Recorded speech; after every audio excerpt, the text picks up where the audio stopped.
Hey, what is up, fam? Okay, so if you are getting a notification about this video, it means that you are an OG subscriber to my channel. Actually, this channel used to be a secondary or backup channel to my primary one back in the days of COVID. And now my primary channel, if you haven't seen it, if you haven't been notified about it, or if you've seen it, you're just not interested in it, I talk about investing these days. So I figured with this channel, I'll rebrand it, reboot it a little bit. It used to be called Sending Lines with Ethan Gallstad. Now it's going to be Adventures of Ethan or Adventures with Ethan, something like that. I'll figure it out. And I'll just talk about different things that are on my mind, different things that I'm up to, that I'm doing.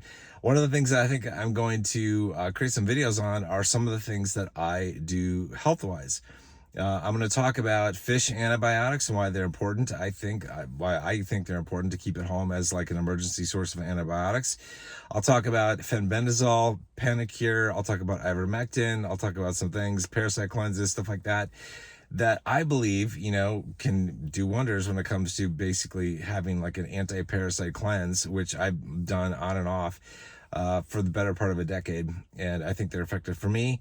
I've seen benefits from doing them. Also, some people say that they or have used them themselves, or they know somebody who have used them to actually cure cancer that they've had. So I'm obviously not a doctor. This isn't medical information or any of this stuff. None of these videos will be, but I tend to view, I guess, the stories that actual people on the ground, like what they have in terms of what's been going on in their life and the things that they've used to overcome different diseases, to be very influential in my decision-making process in terms of the route that I want to take. If I ever got, diagnosed with cancer, you can be damn sure I'd probably follow some of the things that these other people have done successfully, because I don't trust the establishment medical pharmaceutical machine that's out there. I don't think they're ever going to cure cancer or any of the big diseases as much as they say they want to, and they're working on it. I don't think they ever will, because the current system right now rewards with billions of dollars just the treatment of people, not the curation of people, not giving people cures,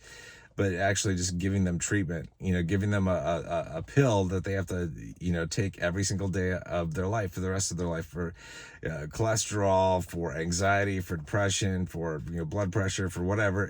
It's on and on. And the cancer business is an example of a multi-billion-dollar business that they have no real incentive to cure cancer. If they did, a whole bunch of people would lose their jobs, and a ton of profit would go out the window. So why would you study, first of all, these things that are very cheap, that could provide a lot of benefits to people? And why would you ever talk about it and approve it? I've seen, I want to talk a little bit about this here in this first video, this, as I relaunched this channel, why I've seen studies that have, gone down the path of looking into things like fenbendazole or ivermectin or different things in terms of being a potential cure for cancer. Somebody publishes a paper, that's like 10 years old or 7 years old, and you never hear about it again, ever. It's like someone just black holed the research, because, big surprise, in my opinion, they don't want it to come out, because why would they? They don't want it to be over. They don't want things to be cheap. They don't want there to be cures. They want there to be a treatment, a pill that you can be put on for the rest of your life that can control cancer. See, that's probably what they're really working on, in my opinion. They don't want a cure to cancer. They want a treatment plan for cancer that they can keep you on a pill or shot or whatever every day for the rest of your life, because they're going to make a ton of bank. And that is just the sad state of the world that we live in today. But it is nonetheless, it's just the way it is. So I've always been interested in, I guess, alternative methods of medicine and healing and all that kind of stuff, from simple things like using baking soda in water to adjust the pH of your body. It's like just changing the pH of your body, putting it into an alkaline state. It's been shown to basically put an end to a lot of diseases, and people have used it, they've said, to help, cure cancer. So, I mean, baking soda that we all have in our kitchens. Like, isn't that crazy? So I don't know. Obviously, I'm not a doctor. I'm not prescribing anything. It's like, you shouldn't do anything. Don't follow my advice. I'm just a dude in a Jeep, right? I'm just spouting things off. I'll do a lot of videos maybe from my Jeep where I'm just talking about stuff.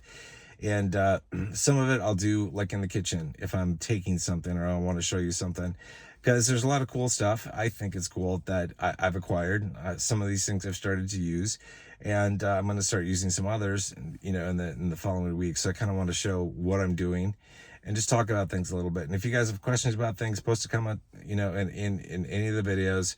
I'll do the best I can to answer. You know, I'm not a doctor. I don't have direct experience with cancer, thank goodness. You know, at least until now. I mean, maybe I do have cancer, hopefully not, but at least I don't have diagnosed cancer. I never want that. I never want to get multiple sclerosis. I mean, it's like that's a whole separate rabbit hole to go down, folks. It's like, just as an FYI, there's a guy who did, I want to mention this, there's a guy who did a study, did autopsies of 10 different MS patients who were obviously dead. And he examined the spinal fluid of those MS patients. Guess what? He found parasites in all 10 of their spinal columns in the spinal fluid, which he said meant that there were live parasites inside the brains of the MS patients while they were still living. There's an incredible connection between parasites, bacterial infection, you know, fungus, fungal infection, to a wide variety of diseases, and it's crazy. So some of the stuff that I'll be talking about, we'll kind of delve into that just from my perspective, like what I've learned. And I'm not an expert on this stuff, so just, you know, keep that, you know, take everything I say with a grain of salt, right? Cross-reference, cross-check, do your own research on everything. But I figured I'll just put it out there. I'll just put it out there because, you know, there's not a ton of information out about some of this stuff. And the more that's out there, it gives people options to look into, to research, to make a decision on their own. Because a lot of people don't know what to do. And if you were to approach like a doctor in the West, in the US, and say, hey, I think I've got parasites, I think I have a parasitic infection, I'd like a treatment program, you would be laughed out of the office. Because their belief largely is that people in the US do not get parasites. But it's widely known. That's the hubris of Western medicine and doctors, right? Most of them, not all of them. There are a few that are open-minded. But like in Mexico, it's well known that, and well accepted, like families for the most part, like every 6 months they go through a anti-parasitic cleanse. They go through a deworming cleanse. Other countries around the world, they do the same thing. Like in Africa, I read one comment from a guy who actually moved his family from Mexico to the US, and he said, I thought that when we crossed over into the US, when we became citizens, you know, that we would be able to stop doing these like biannual deworming things. He said, but I was absolutely wrong. It's actually worse up here in the US with the quality of food, the pollutants, all that kind of stuff. They actually have to do more frequently up here.